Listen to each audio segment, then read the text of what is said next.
Today is February 24, and tomorrow is the anniversary of EDSA 1, Revolution, People's Power. Ano nga ba ang ating napakinabangan sa EDSA 1? Mayroon ba o wala? Sa aking kaalaman at opinion, parang wala eh. Parang wala akong nakita na yung kayo pala hindi kaya pala kaya nga nagkaroon ng revolution para mabago ang sistema. Pero yung sistema at pag-unlad, wala akong nakita eh.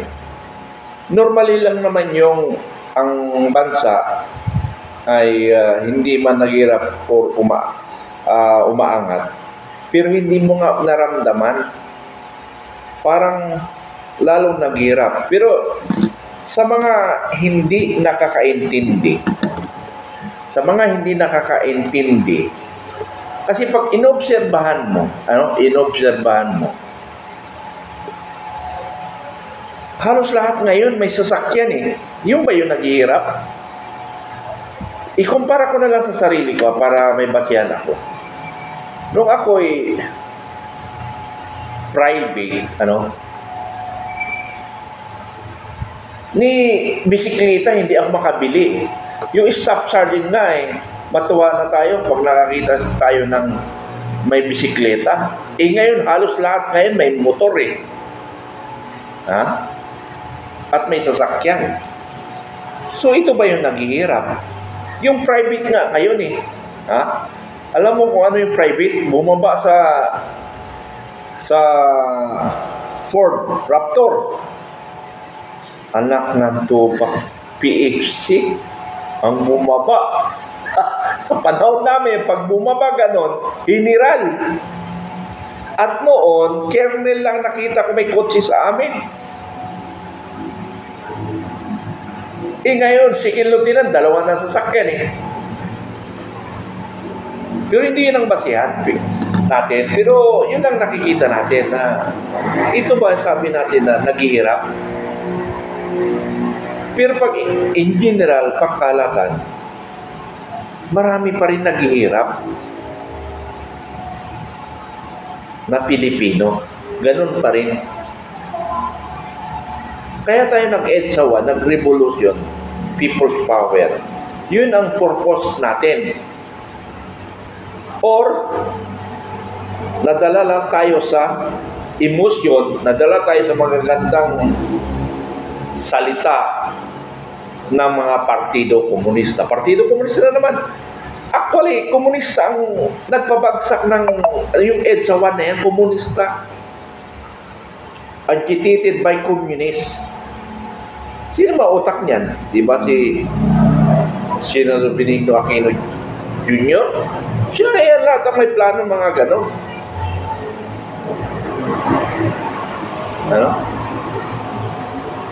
Pero wala tayong nakita. Para sa akin, wala akong nakita. Pero bakit ang sinasabi yung Revolution EDSA 1, utang na loob nila kay Juan Ponce Enrile at saka Fidelio Ramos. Totoo yan. Totoo yan. Para sa akin Bakit? Kasi kung halos paras na sila may utang na loob sila Fidelio Ramos, may utang na loob siya kay Cardinal Sin o sa mga leaders ng mga grupo. Kasi instead na makulong sila, hindi sila nakulong kasi sinuportahan sila ng people's power. Pero kung without Enrile Ramos, walang people's power. Walang lalabas. Walang mamumuno, walang maglilid kasi takot sila. So, pasalamat ang dalawa dahil hindi sila nakulong. Pero pasalamat hindi naman taong bayan kasi hindi naman lahat Pasalamat ang mga organizer. Ang mga organizer, pasalamat sa dalawa. Kasi kung hindi sila ikukulong, ay kung hindi sila, wala yung people's power, kulong talaga sila. Pero bakit napunta doon? Napunta doon sa dalawa ang usapan. Ano? Okay, pero so much for that. So much for that. Salamat sa mga subscribers, sa mga followers ko, sa inyong pagsusubaybay sa akin. Okay. Subscribe lang tayo and share para malaman nyo ang mga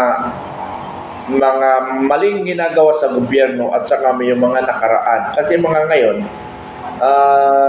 marami ng panahon na hindi nyo nasusubaybay ano ba nangyari sa H1. Karamihan sa ating ngayon sa H1, kulang na ang kalaman. Ano?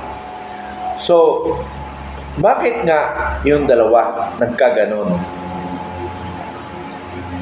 Kasi may plano na sila. May plano na talaga si Indrely Ramos na palitan na si Presidente Marcos. May plano. I-hosted sana si kung hindi ako nagkakamali, i-hosted na si President Marcos Sr. Ipapa-hosted na sana. Kasi nandoon na yung 3 battalion commander. Nakalimutan ko lang yung mga pangalan ng mga battalion commander. Isa doon si Major Brillantes. Ang natandaan ko, nakalimutan ko yung dalawa. Okay, pumunta na sa Malacanang kasi lagi sila ang pinapatawag sa Malacanang. Ang problema nga lang, natunugan ang plano. Natunugan ang plano. So, nung matunugan ang plano, kumilos kagad si Gringo Nasan. Yun na nga yun. Yung 22. Simula na. Ayun. Doon nagsimula yung problema. Kasi may nabalita rin na ipapakulong na si Indrely. Ipapakulong na si Indrely sa isang isla. Kung tama yung aking information. So, nagplano na si Gringo. Si Colonel Gringo Nasan. Ganun yun. Pero nung tapos na HR1, ang dami niya rin pinagpamunuan na inside sa revolution. Dahil hindi nga nila nagustuhan ang nangyayari sa EDSA. Hindi natupad ang pag-uusap. Parang katulad din dito kay Marcos Sr. Jr.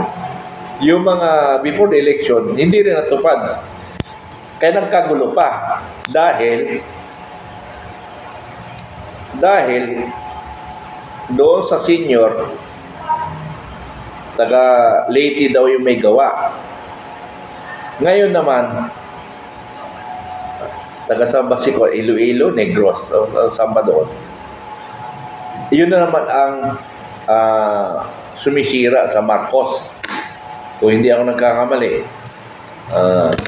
Ito naman, kasi you are na Filipino, kailangan batikusin din kayo dahil kayo rin may gawa. So, ngayon, hindi natutupad yung mga napag-usapan at saka mga plano. Hanggang ngayon, inaanap sa inyo. Sana itong bukas, tingnan natin bukas kung anong kalalabasan bukas, kung anong plano ng mga laban kay Marcos Jr. Doon natin makikita kung yung panahon noon ay may magic pa ngayon. Tingnan natin. Dito natin makikita bukas ang pagkakaisa ng sambayan ng Pilipino. Pero balik tayo sa nangyayari. Wala nga nangyayari. Hindi nangyari yung gustong plano. So, nangyari yung kay Corazon Aquino. Dito naman kay Marcos Jr., hindi rin nangyari ang mga plano. Kasi hindi naman ang Marcos Jr. ang nagpapatakbo ng Pilipinas. So, iparamdam natin mga kababayan ko, ipaparamdam natin bukas kung may magic pa yung EDSA 1. Kasi sabi nga ng iba, ang dami ng sabi nga, budol. Ay, hindi ako, ayaw ko salitang budol. Ako, although nabudol nga sinasabi na, ako, ayaw ko marinig yung term na budol. Sa term na budol, tanga ka rin. Parang gano'n eh. Inaksi mo na tanga ka kasi naloko ka. Oh. Parang gano'n yun eh. Kaya ayaw kong gumamit ng term na budol. Kasi parang lumalabas na tanga ka. Na tinanga ka. Na o kaya naisahan ka. Gano'n yun. So, we accept the reality. So, gagawa tayo ng paraan na it's either hindi totoo na budol tayo or kung alam naman totoo na nabudol tayo, huwag na lang magsalita budol. Kumilos tayo. Ganon ang gusto kong mangyari. Huwag na magbudol. Sir, wala, nabudol tayo, sir. Ay, ayaw ko marinig na mga ganong salita. Mas maganda, sir, isahan tayo. Dapat ipakita natin na mali ang ginagawa ng ating inaasahan na mamumuno sa atin. Ganon. Kung sabihin na budol, ay wala rin nangyari. Budol, sir, nabudol tayo. Ay, sus. Kung alam mo na budol tayo, kumilos tayo ayon sa tama. Yun ang gusto kong marinig. Magkaisa tayo bukas. Ganon ba? Yun yung magandang salita. Para may magawa ka sa sambayan ng Pilipino at sa ating bayan. Yun yung point ko doon. Pero ako, umaasa pa ako hanggang March, July itong taon na ito. Umaasa pa ako. Pag wala na yan. Wala na mangyari after the Sona 2 o Sona 3. Kasi yung 1 yata yung pag-upo niya eh. So, Sona 3. Ano? Sona 3 sa pag-upo niya. What I mean, sa ngayong pangalawang taon niya sa pamumunong sa gobyerno. Pag wala yun, wala talaga. Kasi sa umpisa pa lang, puro kapalpakan na lahat eh. Hanggang ngayon po, halos kapalpakan. Pero kahit pa paano, nakita ko may pagbabago. Pero ang akin, para sa aking decision or opinion, by next Sona, ako magde-decide ng sinabi niyong budol, kikilos tayo.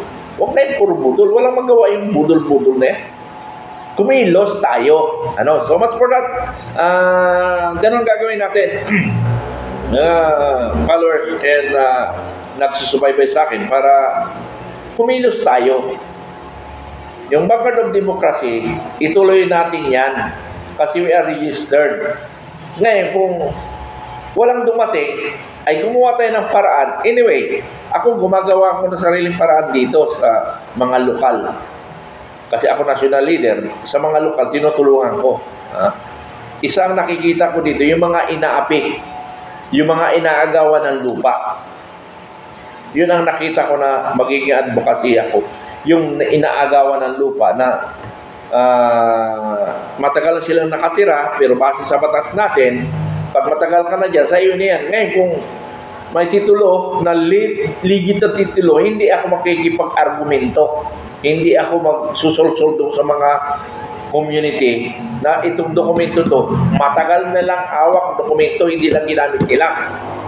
Kung yun yung kwento, ay hindi ako makipaglaban. Pero kung alam ko, under the table ang usapan, bahala na, laban tayo. Ganun ang dapat. So, kayo mga nasa region, province, barangay o municipality na nag-volunteer kayo na sumuporta kay Marcos, sabi nyo nga nabudol kayo. Gumawa kayo ng paraan na hindi kayo nabudol. Tumulong kayo sa mga tumulong sa atin, sumuporta, at mga inapig, gumawa tayo kayong leader, nagpresenta kayo na maging leader, dahil ang alam niyo bibigay ng pera si Presidente Bongbong Marcos manalo, hindi nga nabudol nga, sabi nyo nga kumilos tayo. Yun yung inaasa. Kilos. Vanguard of Democracy. Kilos Vanguard. Ako yan ang ginagawa ko ngayon. Yan ang nakita kong libangan ko para tumulong sa sambayan ng Pilipino. Salamat.